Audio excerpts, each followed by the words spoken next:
योग दिवस पर आइए, मिलकर करें योग, तन को चुस्त बनाइए, काया रखें निरोग।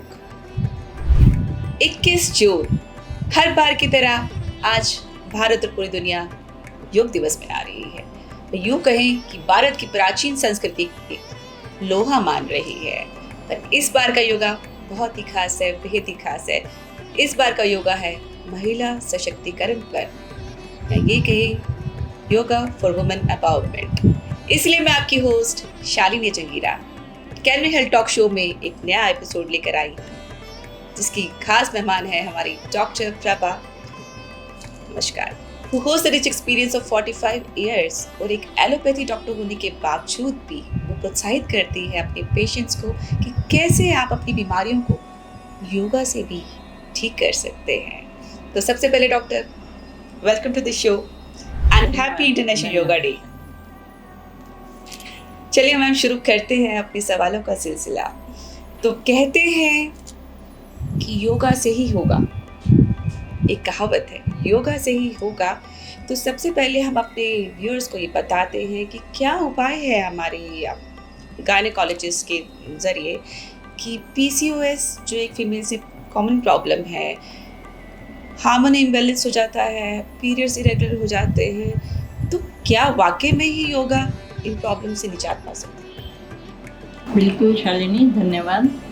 आपने बहुत ही अच्छा प्रश्न पूछा है, क्योंकि लड़कियों में और महिलाओं में जी, ये तो पीसीओएस, पीसीओडी ये बहुत कॉमन चीज़ है।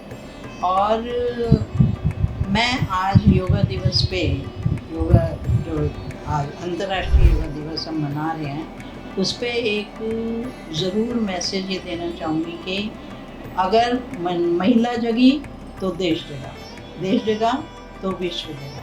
और महिलाओं को योग की प्रैक्टिस प्रतिदिन करनी ही होती है।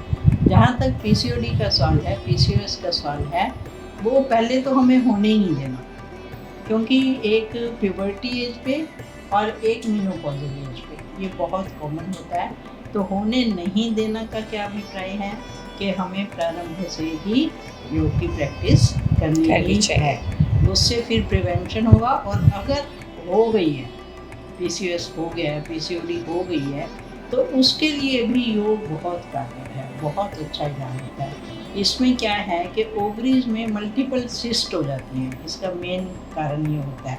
और वो हार्मोनल इम्बैलेंस हमारा पिट्यूटरी, देखिए पिट्यूटरी का होता है, यहाँ होता है नीचे बेस अंदर पिट्यूटरी होता है। तो उस पिट्यूटरी की ठीक से वर्किंग होनी चाहिए, फिर थायराइड ग्लैंड की ठीक से वर्किंग होनी चाहिए, फिर यूट्रस की ठीक से वर्किंग होनी चाहिए, फिर इसके बराबर में ओवरीज हैं उसकी ठीक से वर्किंग होनी चाहिए। तो इसके लिए मैं ये बताना चाहूँगी, मेरी तो कई पेशेंट्स हैं जो योग से ही पीसीओएस की पेशेंट थी और वो ठीक होती चली गई। इसमें क्या करना है हमें कि जैसे इसके कुछ आसन होते हैं जी, पवन मुक्त आसन है।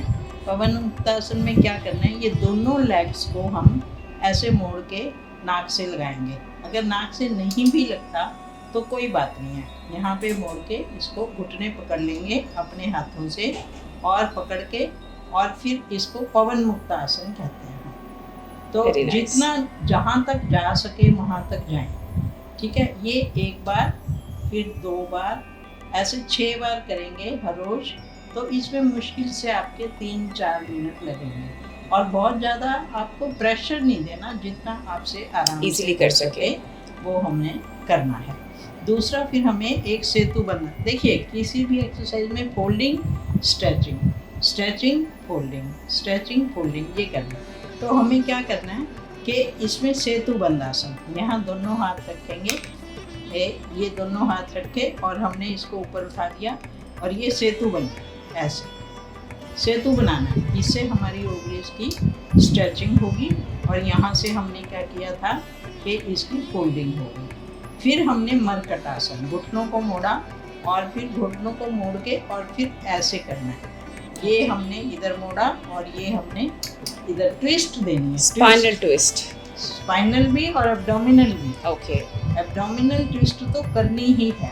ओके, तो ये एब्डोमिनल ट्विस्ट से ही ओवरीज का ज़्यादा रिलेशन है। और फिर इसको इधर करते हुए हमने और इधर मोड़, ये ट्विस्ट दे दिया। तो इस प्रकार से। और फिर तीसरा आसन है, चौथा भुजंगासन। उल्टे हो जाएंगे, उल्टे होके हमने यहाँ तक इसको शरीर को उठाया और भुजाएं अपनी यहाँ रखी, तो ये हो गया हमारा भुजंगासन। भुजंगासन में ओवरीज फिर स्ट्रेचिंग है, तो स्ट्रेच करना और फिर होल्ड करना। फिर हमारा आता है शलभासन, यानी दोनों लेग्स को, नाक को हमने जमीन पे लगाना है या बेड पे हैं तो बेड पे। और शलभासन में ये सीधी की सीधी, नीज को मोड़ना नहीं, ऐसे उठाना और फिर ऐसे उठाना, ये शलभासन। ये सब आसन हम करेंगे। और एक और बिल्कुल बेसिक बात है जी कि हमें डाइट में, हाँ जी, विटामिन डी, सी, B12, आयरन, जिंक, मैग्नीशियम, ये सब पूरे रखने हैं। ये Minerals and हमारे vitamins अगर पूरे कम होने होंगे चाहिए। तो हर एक ऑर्गन में डिजीज आएगी। वेरी तो ट्रू। ये सब चीज़। बहुत ही बाखूबी से आपने डिमॉन्स्ट्रेट किया है doctor Prabha, thank you so much. मेरा अगला सवाल डॉक्टर प्रभा ये है कि प्रेगनेंसी के दौरान देखा है कि बहुत सारी कॉम्प्लिकेशंस आती हैं महिलाओं में, कहीं कहीं बहुत सारे दौर से गुजरती हैं महिलाएं। तो क्या उन रिस्क फैक्टर्स को दूर करने के लिए जब पेशेंट्स आपके पास आते हैं तो आप सलाह देती हैं और कोई योग बताती हैं? बहुत अच्छे शालिनी, धन्यवाद। प्रेगनेंसी भी एक हमारे जीवन का फिजिकल प्रोसेस है, Okay. उसमें कोई ऐसे अलग से नहीं है। अगर हमारा शरीर स्वस्थ है तो, और हमारी जेनेटिक्स ठीक है, तो हमारे बच्चे भी स्वस्थ हो गए, लेकिन फिर भी फीटस में कोई ना कोई बीमारी आ ही जाती है। तो इसमें एक तो हमारे शरीर में जो डाइटरी हमारे इंग्रेडिएंट्स हैं वो हमारे पूरे होने चाहिए, और दूसरा ऑक्सीजन लेवल पूरा होना चाहिए। तो आपने योग का प्रश्न पूछा जी, तो योग के लिए मैं ये एक पेशेंट कॉम्प्लिकेशंस के दौरान कोट करना चाहती हूँ जी कि मेरी एक पेशेंट थी प्रोमिला, Okay. उसका बच्चा 3 बार होते ही 2-3 दिन में उसकी डेथ हो जाती थी, क्योंकि फूल जाता था, उसकी किडनीज नहीं बनती थी। ओके, तो वो आया और मैंने उसको कहा 1 साल तक आप प्रेगनेंसी नहीं करेंगे। तो उसके सारे टेस्ट कराए, तो विटामिन डी उसको सप्लीमेंट किया गया, उसका 4 आई रिपोर्ट, तो मैंने उसको विटामिन डी पूरा दिया। लेकिन उसके साथ साथ पति पत्नी दोनों को हमने क्या किया, योग क्लास में भेज दिया, और योग क्लास उसकी 1 घंटा सुबह 1 घंटा शाम को लगवाई। दोनों का ऑक्सीजन लेवल अच्छा हो गया, पति के स्पर्म्स भी अच्छे हो गए, उसका ओवम भी अच्छा हो गया, सब अच्छा हो गया। और उसके बाद प्रेगनेंसी हुई 1 साल के पश्चात, तो उसका बिल्कुल हेल्दी बेबी, और वो बच्चा अभी भी, मेरे पास फ़ोन आता है उनका, वो बच्चा अब 6 साल का हो गया, 6 वर्ष का, और वो बिल्कुल हेल्दी। तो ये योग की करामात है। और देखिए व्यूअर्स, डाइट, एक एलोपैथी डॉक्टर क्या रिकमेंड कर रही हैं, वो बता रही हैं कि योगा कितना हेल्पफुल है आपकी लाइफ में। एक बच्चा जो ब्लेसिंग होता है हमारी फैमिली का, एक माँ बाप के लिए, कैसे एक हेल्दी बच्चे को आप जन्म दे सकते हैं, एक हेल्दी लाइफ अटेन कर सकते हैं, बस सिर्फ अपने आप को स्वस्थ रखने से और डॉक्टर्स को फॉलो करने से। डॉक्टर प्रभा, बढ़ते हैं अगले सवाल पे। हमने तो जिक्र किया कि कॉम्प्लिकेशंस प्रेगनेंसी में जो आती है उसमें क्या योग किया जाए, पर कई बार ऐसा भी होता है कि एक इंसान स्वस्थ होता है, योगा कर रहा होता है, पर कुछ ऐसे योग भी होते हैं जो कॉम्प्लिकेशंस पैदा कर देते हैं कि आपको प्रेगनेंसी में नहीं करने चाहिए। बहुत अच्छा जी, बहुत अच्छा। अब देखिए, ये नहीं होता कि हर व्यक्ति के लिए हर योग बिल्कुल कारगर होगा जी अपनी डिजीज के साथ। प्रिवेंशन तो ठीक है, प्रिवेंशन तो होगी जी, लेकिन जब अपने को बीमारी है तो उसके हिसाब से हमें योग के डिफरेंट भिन्न भिन्न आसन प्राणायाम करने आवश्यक होते हैं। तो उसमें क्या है, प्रेगनेंसी अब एक बेशक हमारा नॉर्मल फिजिकल प्रोसेस है जी, लेकिन उसमें हमारा वज़न भी है, पेट के ऊपर वज़न होता है, और ये 3-4 किलो तो फीटस हो गया, और फिर प्लेसेंटा हो गया, फिर फ्लूइड हो गया, 10 किलो वज़न हमारा बढ़ जाता है, ठीक है ना। तो उसके साथ अगर हम रस्सी कूदेंगे या कुछ हिस्से के तो गड़बड़ हो जाएगा। फिर हमें तो सिंपल योगासन और प्राणायाम करने होते हैं, जिसमें हमारा क्या है कि सैर कर सकते हैं, क्लैपिंग कर सकते हैं, और प्राणायाम अनुलोम विलोम और भ्रामरी ये कर सकते हैं, और थोड़े थोड़े पेरिफेरल सूक्ष्म व्यायाम कर सकते हैं, वज्रासन कर सकते हैं। छोटे छोटे प्राणायाम हमें आसन भी करने चाहिए। उससे क्या होगा, आपकी बॉडी का लचीलापन आएगा और सीजरियन के चांसेस हमारे कम हो जाएंगे और नॉर्मल डिलीवरी। क्योंकि पेरिनियम को हमने लूज करना है, पेरिनियम को हमने लूज रखना है। उसको बहुत, अगर वो सख्त हुआ, जब हम कुछ यूज़ नहीं करते किसी पार्ट को, तो वो सख्त हो जाता है, हार्ड हो जाता है, तो वो नरम हो जाएगा, बिल्कुल सॉफ्ट हो जाएगा, तो उसको फैलने में दिक्कत नहीं आएगी। तो और ऐसे एब्डोमेन को भी फैलने में दिक्कत नहीं आएगी, क्योंकि 10 kg वजन हमने एब्डोमेन में लेना है। तो इसलिए वो डॉक्टर से सलाह करके, योगा टीचर से, तो फिर हमें क्या करना चाहिए, बिल्कुल सिंपल वाले हमें आसन और प्राणायाम करने चाहिए। मुझे आपकी बातों से ये समझ में आया कि अपने आप को प्रेगनेंसी के दौरान फ्लेक्सिबल रखना है, तो आपको वो एक्सरसाइजेस करनी है जो आपकी बॉडी में लचीलापन लेकर आए, आपकी ब्रीदिंग को बेटर करें। आपको कपालभाति नहीं करनी है, आपको कीगल एक्सरसाइजेस नहीं करने हैं, बिकॉज वो कॉम्प्लिकेशंस पैदा कर सकते हैं। वो एक्सरसाइज आपको आफ्टर डिलीवरी करनी है, right? So moving to next question doctor Prabha, एक प्रॉब्लम और होती है महिलाओं में, आम देखी जाती है, यूट्रीन फाइब्राइड्स, जिसको रसोली भी कहा जाता है। तो क्या हमारे योग में ऐसा कोई प्राणायाम या कोई आसन है जिससे हम इससे निजात पा सकें? बहुत अच्छा। इसमें क्या है शालिनी, कि हमें ये सोचना है कि फाइब्राइड होते क्यों, राइट? वैसे तो कोई इसका सॉलिड रीज़न हमारे पास नहीं है। फिर भी कुछ अनुभव 45 इयर्स का मुझे ये हुआ कि जो लेडीज़ के डाइटरी हैबिट्स ख़राब हैं, जो लेडीज़ बच्चे पैदा नहीं करती हैं, जो लेडीज़ यूट्रस को अच्छे से डाइट नहीं देती हैं, उसकी एक्सरसाइज नहीं करती हैं, तो उनको फाइब्राइड हो जाते हैं। तो क्योंकि क्या है, वो भी, उसको भी अपनी डाइटरी पूरी करनी है, डाइट पूरी करनी है, तो यूट्रस कुछ ना कुछ प्रोड्यूस करती रहती है। तो इसका मतलब क्या हुआ कि हमें, अगर यूट्रस में, हम, यूट्रस इज हियर, यस, ठीक है, यहाँ यूट्रस है हमारा, अगर हम यूट्रस की स्ट्रेचिंग, फोल्डिंग ये करते रहेंगे, और प्राणायाम, अनुलोम विलोम, भ्रामरी, बाह्य प्राणायाम, उड़ियान बंद, पेट को ऐसे सिकोड़ना छोड़ना, सिकोड़ना छोड़ना, और पेरिनियम, मूल बंद, उसको सिकोड़ना छोड़ना, सिकोड़ना छोड़ना, और फिर थायराइड जैसी बीमारी में, ये सब कॉन्ट्रीब्यूटरी फैक्टर्स होते हैं। थायराइड को भी हमने नॉर्मल रखना, और सारे इंग्रेडिएंट्स नॉर्मल रखना, और यूट्रस की एक्सरसाइजेज हमें करते रहना चाहिए। जो मैंने अभी 4-5 आसन बताए, वो सब यूट्रस को भी तो साथ साथ में स्ट्रेच और फोल्ड कर रहे हैं जी, तो वो हमें सब करना, और प्राणायाम दब के करना। वैसे तो फाइब्राइड होगा नहीं ऐसी महिला, लेकिन अगर हो जाता है तो उसको क्या करना है कि हमें प्राणायाम बहुत ज़्यादा करना है। 1 घंटा सुबह, 1 घंटा शाम को, 7 प्राणायाम का जो पैकेज है वो हम करते रहेंगे। तो मैं एक एग्जांपल देती हूँ। सुनीता पेशेंट थी मेरी जी, 36 इयर्स, ओके, उसके तो 2 बच्चे भी थे, और फिर भी उसको 5 मिलीमीटर के 4 फाइब्राइड यूट्रस में हो गए, ओके, और उसको ब्लीडिंग एक्सेसिव होती थी उसमें। तो वो कहने की, डॉक्टर साहब, मेरी पुरानी पेशेंट थी, डिलीवरीज भी मैंने की थी, कि मैं ऑपरेशन करा लूँ, क्योंकि सभी तो ऑपरेशन ही एडवाइस कर रहे हैं। मैंने कहा, बेटे तू 1 साल मुझे दे, फिर मैं देखती हूँ।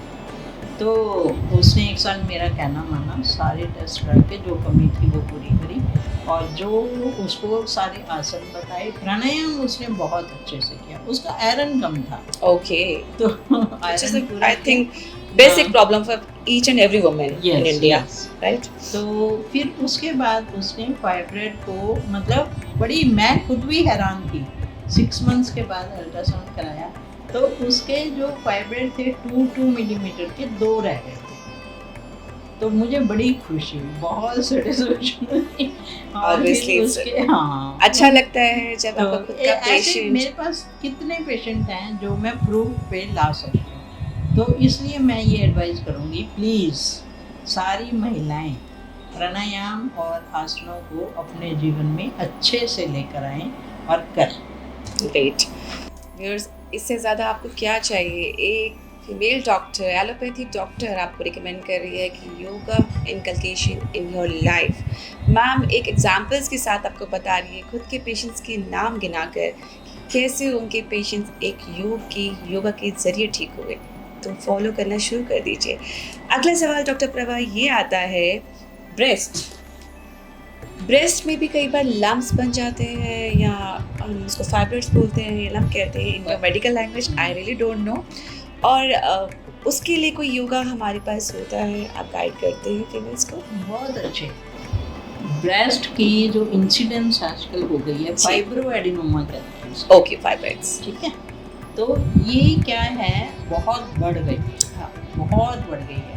एक तो इसमें क्या होता है कि हार्मोन हम बहुत खिलाने लगे हैं पेशेंट्स जी को। जी, हर जरा मेंसेस डिले करने हैं, हार्मोन खा लो, प्रीपोन करने हैं, हार्मोन वेरी ट्रू, ब्लीडिंग ज़्यादा हो गई, हार्मोन खा लो। Very true. तो ये कारण भी है, और वैसे लाइफस्टाइल भी है। जी, तो ये भी मेरे कई पेशेंट हैं, पर एक पेशेंट मैं बिल्कुल कोट करना चाहूँगी कि वो तो बहुत ही बढ़िया पेशेंट है, इतनी ओबीडियंट है, अच्छा, बहुत ही अच्छी, 31 ईयर्स ओल्ड, ओके, और पीएचडी करी Yeah. है फिजिक्स में। तो वो आई कि मैडम मेरे तो ब्रेस्ट में बिल्कुल कैंसर होने वाला हो रहा है, मुझे लगता है, आप बताओ क्या करूँ। मैंने कहा देखो बेटा, अभी धैर्य रखो, आप पहले इसका अल्ट्रासाउंड कराओ, फिर मैमोग्राफी कराओ, फिर जो भी आएगा मैं बताऊंगी। और मैंने थोड़ी सी मेडिसिन लिख दी, अगली विजिट 3 दिन में ही कर दी उसने। उसके बाद फिर मैंने उसको सारी योगा, अब योगा मेन हमारा आज का टॉपिक है, वो मैं Breast. बताना चाहूँगी कौन कौन से योगा हमें। ब्रेस्ट, ये साइट है ब्रेस्ट की, तो हमें क्या करना है कि इन बाजुओं को पूरा ऊपर स्ट्रेच करना है, ठीक है, हाथ ऊपर तक लेके आने हैं, और खूब अच्छे से स्ट्रेचिंग करनी है। फिर ऐसे स्ट्रेचिंग करनी है, फिर ऐसे इनको आपस में मिलाना है, इसको भी कोनी क्या कहेंगे, योर एल्बोज को भी मिलाएंगे, और बिल्कुल पूरा मिला देंगे, और फिर स्ट्रेचिंग, फिर होल्डिंग, फिर स्ट्रेचिंग, फिर होल्डिंग, ये करेंगे। फिर रिस्ट को रिस्ट ट्विस्टिंग, रिस्ट की ट्विस्टिंग, फिर बाजुओं की ट्विस्टिंग, ठीक है, ये भी करनी है, घुमानी है। तो ब्रेस्ट की एक्सरसाइज हो गई, लेकिन इसके साथ साथ प्राणायाम से क्या है कि हम चेस्ट को फुलाएंगे, और ब्रेस्ट यही है, तो वो अपने आप फिर ब्रेस्ट आगे मतलब सारी फूलेगी, राइट, और फिर पीछे स्ट्रेच करेंगे, तो वो स्ट्रेच होगा। तो हमारा इसका मेन क्या होता है, चेस्ट और बाजुओं की एक्सरसाइज हमें करनी होती है। और प्राणायाम तो हर डिजीज में है, क्योंकि oxygen level in the body हमारा, देखिए ये एक मेरे और दिमाग में आ गई बात, कहो तो मैं बता देती हूँ। जरूर बताएं।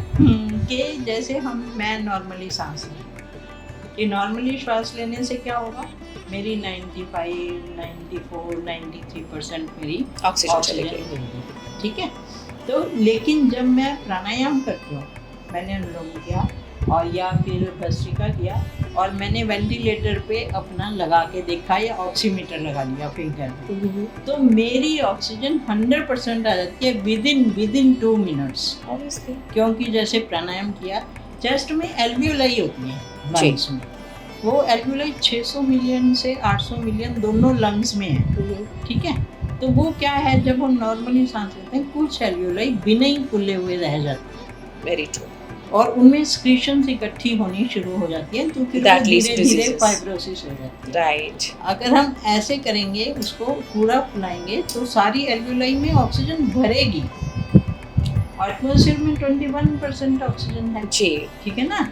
तो और पूरी कार्बन डाइऑक्साइड भी फिर राइट। निकलेगी। तो इसका तो- इन शॉर्ट अगर हम एक्सप्लेन करें, तो इसका हम जो कहना चाह रहे हैं कि एक प्रॉपर ब्रीथिंग टेक्निक आपके पास होनी चाहिए, आपको करनी चाहिए, बिकॉज अगर आप प्रॉपर ब्रीदिंग करते हैं तो आपके अंदर अनयूजुअल डेवलपमेंट्स जो हो रही है बॉडी में कहीं पे भी, it's not breast, it's your uterus, your lungs, आपका दिल है, आपका दिमाग है, हर जगह एक ब्रीदिंग हेल्पफुल होती है, तो उसको ज़रूर अपनाएं।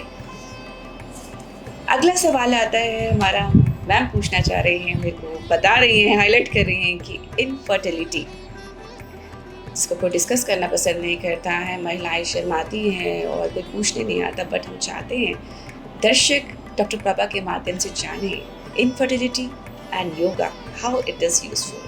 जी मैम. Thank you. इनफर्टिलिटी का क्या मतलब, एक तो ये हमारी इतनी भ्रांतियाँ हैं. एक पेशेंट आएगी 20 ईयर्स पे, मुझे 3 साल हो गए जी शादी को, बच्चा नहीं हुआ. एक आएगी 36 ईयर्स पे, अभी तो 4 महीने पहले हमारी शादी हुई है जी, अभी तो हम बच्चा नहीं चाहते, इसलिए फर्स्ट प्रेगनेंसी हो गई है और हमें अबॉर्ट करना है. No, that is very strange जी. कि आप ईयर्स ऑफ मैरिज नहीं गिने, आप अपनी एज तो देखो कि भी क्या है. 36 ईयर्स पे आप अबॉर्ट करना चाहते हो और 20 ईयर्स पे आप प्रेगनेंसी के लिए इलाज करना चाहते हो. ठीक है ना.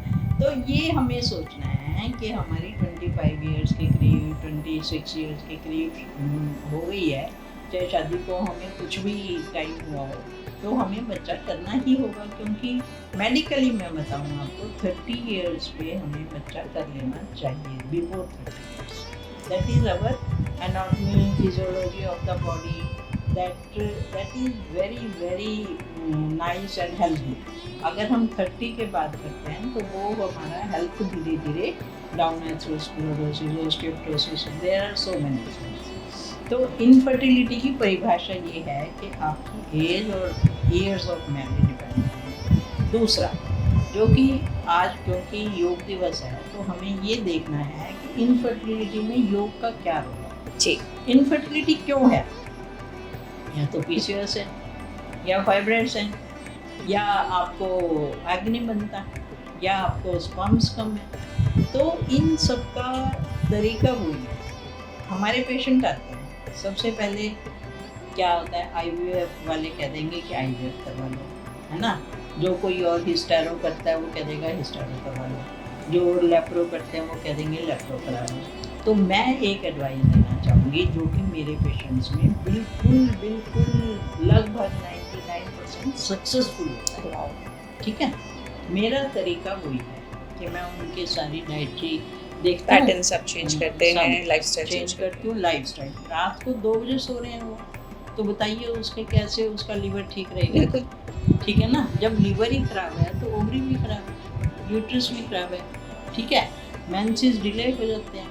तो ये सब चीज़ें हमें पहले तो उनका lifestyle, being a doctor I should be careful about their lifestyle. Yes. मेरा अगला सवाल डॉक्टर प्रभा इसी पे आने वाला था कि देखा गया है कि हमारी जो महिलाएं हैं आजकल की, काम करना बंद कर दिया है. यस.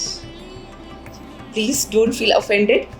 हमने घर पे काम करना बंद कर दिया है, हम लोग फिज़िकल वर्कआउट नहीं करते हैं, हमारे पास गैजेट्स इतने अवेलेबल हो गए हैं कि हम पूरा दिन एक सोफ़े पे, एक टीवी के आगे बैठ के, एक फ़ोन को हाथ में लेके पूरा दिन सोशल मीडिया फॉलो करते हैं.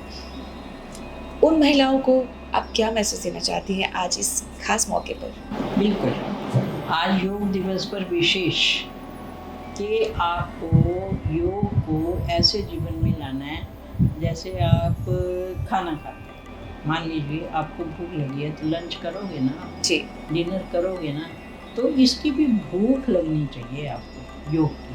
बिल्कुल. प्राणायाम योग आपको ऐसे रूटीन में आपके आ जाना चाहिए कि उससे आप रोज़ सुबह, दोपहर, शाम जब भी टाइम मिले, ऐसा कुछ नहीं है कि सुबह ही करना है, जब भी टाइम मिले हमें करना ही है. उससे क्या होगा, इनफर्टिलिटी की हम बात कर रहे थे, वो भी नहीं होगी.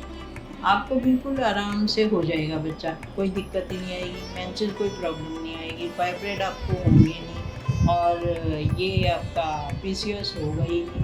और आपका दिमाग इतना तेज़ हो जाता है प्राणायाम से, ये आसनों से, क्योंकि आप कंसंट्रेट करते हो. ऑक्सीजन लेवल ब्रेन में इतना अच्छा, आईज़ कभी कमज़ोर होंगी नहीं, क्योंकि ये तो सब वो है.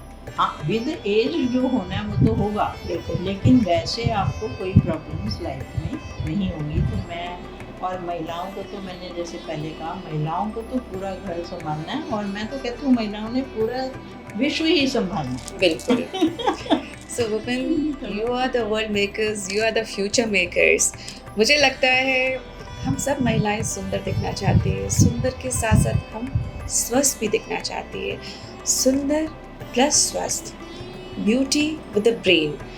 हम सबको इस चीज़ के लिए तैयार रहना चाहिए और योग को अपनाना चाहिए।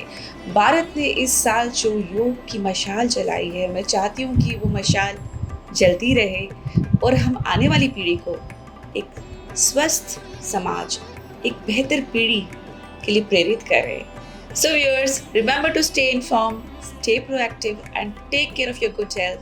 Until next time, thank you Dr. Pavel for giving precious time and sharing knowledge with us. Thank you. Thank you viewers.